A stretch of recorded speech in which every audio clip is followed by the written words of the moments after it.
পশ্চিমবঙ্গ রাজ্য সরকারি কর্মচারীদের ডিএ নিয়ে অন্তর্বর্তীকালীন নির্দেশের পরিবর্তন চেয়ে ফের সুপ্রিম কোর্টের দ্বারস্থ হল রাজ্য সরকার। বকেয়া ডিএ মেটানো নিয়ে অন্তর্বর্তীকালীন নির্দেশের পরিবর্তন চেয়ে সুপ্রিম কোর্টের দ্বারস্থ হল রাজ্য সরকার।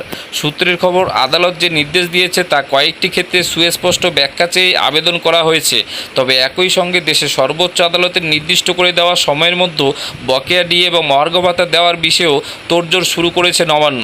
প্রশাসনিক মহলের খবর, অন্তর্বর্তীকালীন যে নির্দেশ সুপ্রিম কোর্ট দিয়েছে তার কয়েকটি ক্ষেত্রে মডিফিকেশন বা পরিবর্তন চাওয়া যেতেই পারে, তাই সুযোগও রয়েছে আইনে। সেই অনুযায়ী বিষয়টি নিয়ে অগ্রসর হতে চায় রাজ্য।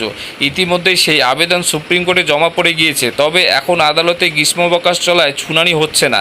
ছুটি শেষ হলে সুপ্রিম কোর্ট এই আবেদন লিস্ট হবে।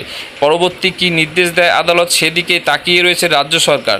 সুপ্রিম কোর্ট গত 16ই মে নির্দেশ দিয়েছিল 4 সপ্তাহের মধ্যে বিজ্ঞপ্তি প্রকাশ করে 6 সপ্তাহের মধ্যে রাজ্য সরকারি কর্মীদের বকেয়া 25% ডিএ মিটিয়ে দেওয়ার। সেই ইন্টারিম অর্ডার খতিয়ে দেখার পর রাজ্য সরকার মনে করছে তার কয়েকটি ধারার ক্ষেত্রে আরও বিশদ ব্যাখ্যা হলে সুপ্রিম কোর্টের নির্দেশ পালন করায় অনেকটা সুবিধা হবে। এরপরে অন্তর্বর্তীকালীন নির্দেশে মডিফিকেশন চেয়ে আদালতে যাওয়ার সিদ্ধান্ত হয়েছে। নবান্ন সূত্রে জানা গিয়েছে, রাজ্য সরকার মনে করছে মূল মামলা যেমন চলছে তেমনই চলবে। অন্তর্বর্তীকালীন নির্দেশ ফের পর্যালোচনার জন্য আবেদন জানানো হচ্ছে না, অর্থাৎ রিভিউ পিটিশন দাখিল না করে সুপ্রিম কোর্টের কাছে শুধু এই নির্দেশের কিছু পরিবর্তন বা মডিফিকেশন চেয়ে আবেদন করা যেতেই পারে। সেই হিসেবে পদক্ষেপ করা হয়েছে।